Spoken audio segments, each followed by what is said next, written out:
This video is going to be a tutorial on how to set up the suspension on your mountain bike. This won't be a 90-second overview because I want this to be fairly comprehensive. But if you're familiar with my YouTube channel, you'll know that's my MO anyway. A lot of people are intimidated about suspension setup, thinking that you have to be a motocross mechanic to do it right.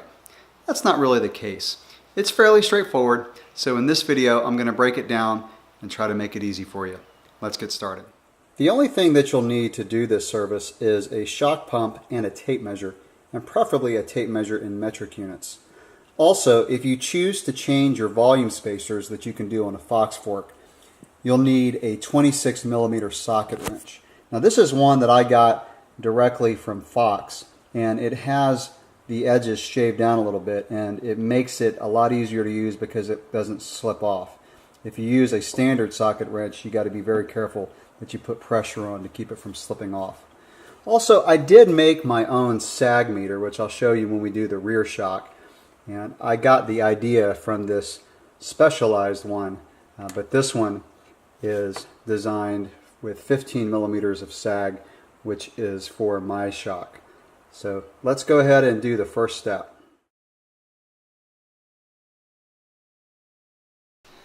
The first step in setting up your suspension is setting the sag on both the front shock and the rear shock. Sag is the amount the suspension compresses under normal rider weight, so when you're just sitting on the bike. Now when you set your sag, you want to do that fully kitted up. You want to have your CamelBak on if you wear a hydration pack. If you carry a water bottle in your jersey, you want to have that.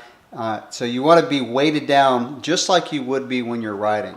Now Fox recommends 15 to 20% sag for the front fork and 25 to 30% sag for the rear shock. Oftentimes included with the suspension or a new bike will be an owner's manual that has a reference point of where to start.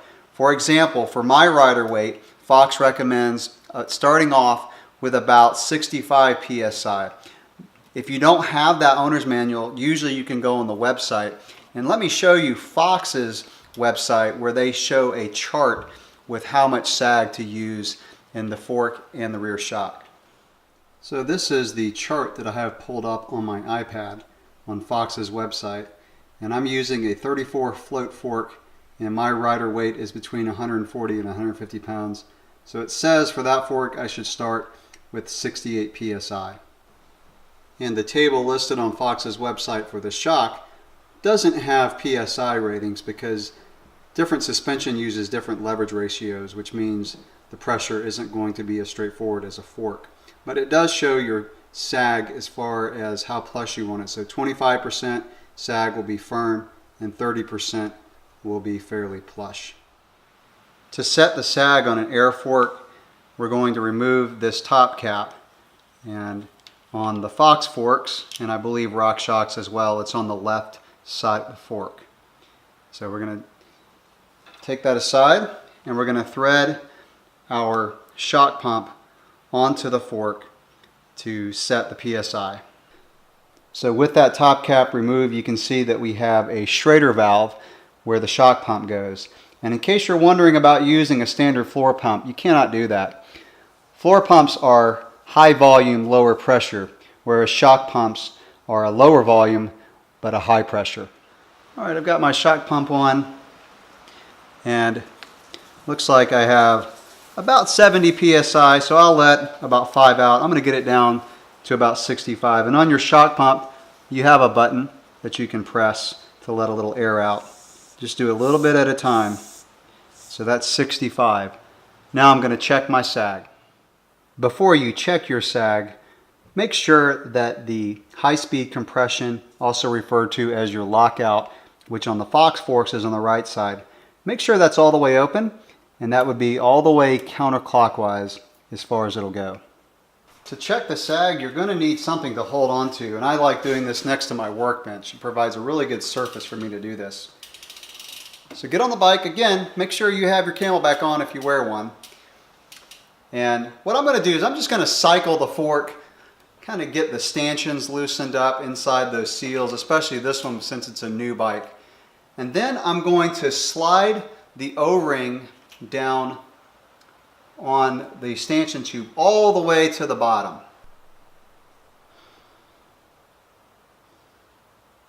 Now that I have the O-ring pushed all the way down, I'm going to get into my normal riding position. So put your hands on the handlebars. Again, you should have your water bottle or Camelback or whatever you use. If you carry one on you, have it on your body. And just sit in that position for about 5 or 10 seconds. And one trick that I do is I lock out the fork, and then I just kind of pull up a little bit on the stem, put a little gap between the seal and the O-ring down there. And then very carefully get off your bike. I'm pushing down on my workbench so I don't put any more weight on the front. And then the fork will return back to its normal travel and we'll measure the sag. Now this fork is a 150 millimeter travel fork. And if you weren't quite sure, you can measure it. And it's going to go from the seal down here all the way up to almost the top of the crown. Obviously the suspension is not going to compress all the way. So even though that goes almost to 160 millimeters, I know this is a 150 millimeter travel fork. So with a 150 millimeter travel fork, 15% sag would be about 22 millimeters and 20% sag would be 30. So what I'm going to go for is I'm going to try to go a little bit closer to 30, so about 28 millimeters of sag. So you can see my O-ring only went to about 17 millimeters. So I've got to let a little bit of pressure out of this fork to give me more sag. So if the O-ring is a little bit too low, in other words, you don't have enough sag, you're going to let some air out. If the O-ring were up too high and you've got too much sag, you're going to need to add some air. So I'm going to let out about 5 psi. So I'll hook my shock pump back up. And by the way, you can leave the shock pump attached to your fork or your shock while you're setting the sag, but I just don't like it banging around on my new bike while I do this. And when you hook a shock pump up, you're going to lose about 5 psi into the hose. So even though I set this about 68 or so, it dropped down to about 60.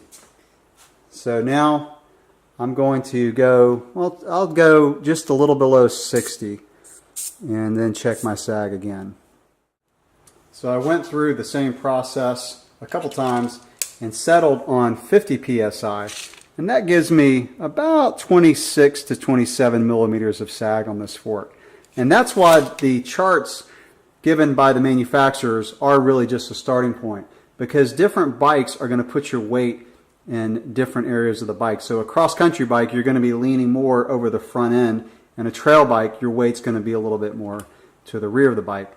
And so that's why you really need to go through this process of setting the sag exactly to your riding position and your weight. Setting the sag for the rear shock is very similar, but you'll need to measure the length of the shaft of your shock. So from right about here where the seal is down to the bottom of the shaft. It can be a little challenging sometimes to get a tape measure in there. So if that's the case, you can take a piece of string, measure it, and then measure the length of the string.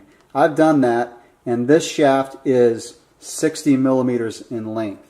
So I'm going to go for about 27% sag on this, and that is about 16 millimeters of sag. So I want the O-ring to be 16 millimeters from the top of the shaft at this seal down to where the O-ring is. And this is where I'm going to use this little tool that I made. And I've made a gap that's 15 millimeters, so I'm going to go just below that gap. This is one that I used on another bike. But that's just kind of a measuring tool that you can use if you want to do that instead of trying to stick a tape measure in there. So let's get on the bike and I will check the sag on this shock.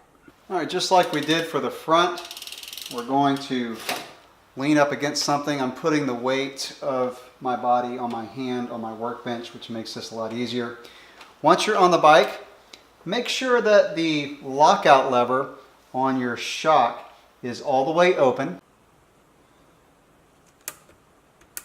Once that lockout lever is all the way open, reach down and pull up the O-ring as far as you can go towards that seal, the top of the shaft.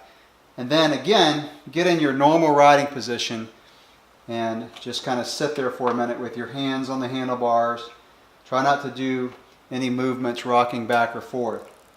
Once you've set for about 5 or 10 seconds, the trick that I like to do again is to reach down and lock out the shock. Kind of lean forward, put your weight on your bench or whatever you're using. Get off the bike slowly, and then we're going to check the sag. All right, using my little tool here that I made, I've actually got too much sag on this. So that's probably down to about 22 or so millimeters. So I'm going to add some pressure to this. So to change the pressure in a rear shock, you will have a little cap covering a Schrader valve where you'll hook up your shock pump. It looks like I have about 100 psi, so I'm going to go up to about 115 on this one. I actually settled on 120 psi, and that gives me about the 16 millimeters of sag that I was looking for in the rear shock.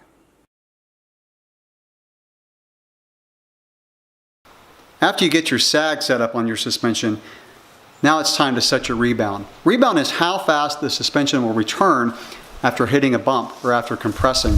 And it's a very important aspect in terms of the performance of your suspension. One thing that you can do for rebound is have a starting point based on the amount of PSI that you put in your shock or your fork. For example, I look on Fox's website and looking at a shock, if you have 280 to 300 PSI in your shock, Fox recommends that rebound knob, which I'll show here in a minute, turned all the way clockwise, in other words, all the way slow. So higher amounts of rebound means that the shock will return more slowly. Less rebound damping means that the rebound knob is turned more counterclockwise and it's going to return faster. So looking at that same chart, if you run 100 to 120 psi, Fox recommends turning that rebound knob 11 clicks from fully closed. So fully closed is all the way clockwise, backing it out 11 clicks, and that's almost fully open. And I'll show the number of clicks that I have on this shock. Rebound is a little more subjective than setting the sag. It's going to depend on your preferences and your riding style. For example, if you do a lot of jumping where the suspension compresses really hard, you don't want it to return too quickly and buck you off the bike. So you're going to want more rebound damping, turning that rebound knob more clockwise.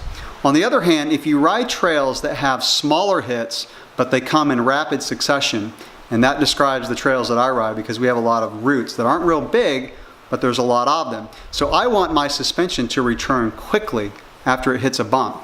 If you have your rebound set too slow, the suspension will pack up. In other words, the suspension will compress and not return quick enough to set up for the next bump. On this fork, the rebound knob is the red one at the bottom of the right fork leg. So this one has 13 total clicks. So all the way clockwise, if I were looking underneath the bike, all the way clockwise would be fully damped. In other words, fully slow. Backing it out 13 clicks all the way open is going to make the fork return as quick as possible. Likewise, on the rear shock, you have a rebound knob that's also red, and this one has about 14 clicks. So again, all the way counterclockwise is fully open, all the way clockwise is closed. So I have the rebound knob on the front fork all the way open, all the way counterclockwise, and the fork returns really quickly. Now I'm going to turn it all the way closed and we'll see how slow it returns. So now with the fork fully damped, that red knob turned all the way clockwise, I press down and quite a bit slower. When I did this on my cross-country bike, it took literally about a second for the fork to return. So this one isn't quite as dramatic, but it is a lot slower returning than with it fully open. The way that we're going to set the rebound for the fork is to compress it really hard and then just let up with your hands and look at the front tire. If the front tire bumps off the ground a little bit, you need to slow the rebound damping a little bit. So I've got the rebound knob all the way open, all the way fast. I'm going to press down and let up and watch the tire and see if it bounces off the ground. And a lot of times it helps to have someone else look at the tire because it's kind of hard to see from up here, and you can even put your phone down there and record it if you want to get all high tech. But let's do that and see what it looks like on the camera. So this is slow motion of the rebound fully open or fully counterclockwise, compressing the suspension, letting it pop up. And keep your palms open, by the way, when you do this. You can see it bounces off the ground. Now I've added 4 clicks of rebound. I compress the suspension and it does not bounce too far off the ground. So I settled on 4 clicks from fully open. We're going to use a little bit different method for the rear shock. And we're going to do what I call the curb test. And you're going to ride off of a curb with your butt on the saddle. And you're going to watch your suspension. What you want to do is you want the suspension to return without oscillating. So in other words, when it comes back up from its compression, you don't want the suspension to kind of be bouncing after you ride off the curb. So we're going to set the rebound knob fully open all the way counterclockwise, so that's fully fast. We're going to ride over a curb and watch the suspension. So let's see what that looks like. And I don't have any curbs in my neighborhood, so I'm going to improvise with this. Alright, the first time I did this was with the rebound fully open or fully counterclockwise, also known as fully fast, and you can see how the shock oscillated quite a bit when it returned. Now I'm going to add 3 clicks from fully open, so turning it clockwise 3 clicks, and you can see the shock still oscillates some when it returns. It's slowing down a little bit. Now this is with 5 clicks from fully open, still getting a little movement when it returns. And now I'm going to add 7 clicks. So this right here is with 7 clicks, and you can see when it returns it does not oscillate. Now because I know I like a faster rebound, I backed it out 2 clicks, so I settled on 5 clicks from fully open, again because I like a fast rebound. So that's how you want to get your rebound set, and then you're probably going to want to make some adjustments on the trail. So if you're out riding and you feel like the suspension is just kind of pogoing too much, you're kind of out of control because the suspension is returning too quickly, just turn that rebound knob clockwise a couple clicks and slow it down a little bit.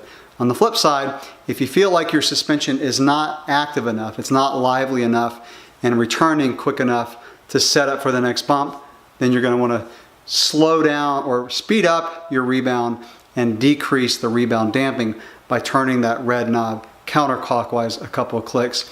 And after a couple rides, you should have it set the way you want it. The final step to setting up your suspension is somewhat optional if you have a Fox fork. Fox has volume spacers inside both the fork and the shock. I've never changed the ones in the shock, but I've done the ones in the fork, and that's what I'm going to show how to do in this video. So the volume spacers, if you add volume spacers, it's going to cause the fork to ramp up a little bit quicker. If you take out volume spacers, you're adding volume to the fork, which is going to make the mid-stroke a little bit more sensitive, and it's going to make the fork feel a little bit more linear in the sense that you're going to get full travel easier. If you do a lot of jumping, you're going to want the fork to ramp up more, so you're going to want to add volume spacers. I like taking out volume spacers because it gives the fork, like I said, that more linear feel, which is good on the trails that I ride with a lot of roots. So let me show you how to do that.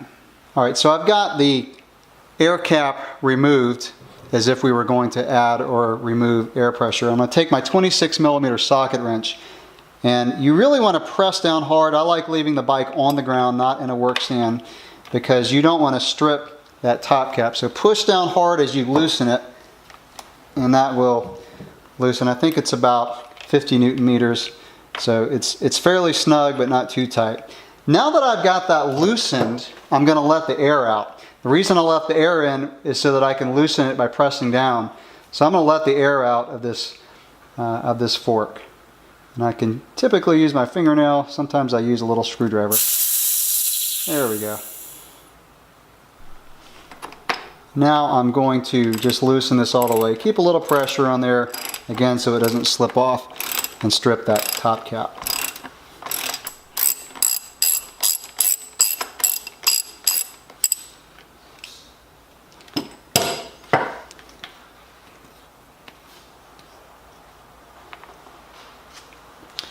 Alright, so this one comes with 2 volume spacers, these little green spacers, and these just kind of interlock together. So I'm going to slide one out, and there we go. So I've removed 1 volume spacer.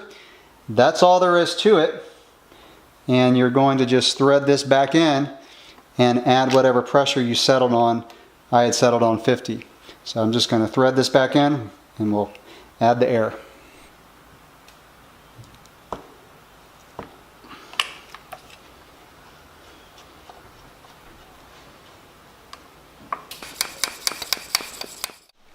So there's my fairly comprehensive guide to setting up the suspension on your mountain bike. A final tip that I'll give you is that after you've ridden on a few rides, look at the O-ring. Check the amount of travel that you're getting. So before your ride, push that O-ring all the way down on the fork or all the way up on the shock. And then after your ride, check it. If you're not getting full travel on your fork or your shock, let about 5 psi out. And then on your next ride, do the same thing until you finish the whole ride and you're getting full travel. Now, on the flip side, if you're getting travel too easily on those, then you want to add some pressure. If you have any questions or comments about this video, please leave them below, and if it was helpful for you, give it a thumbs up for me. Thanks for watching.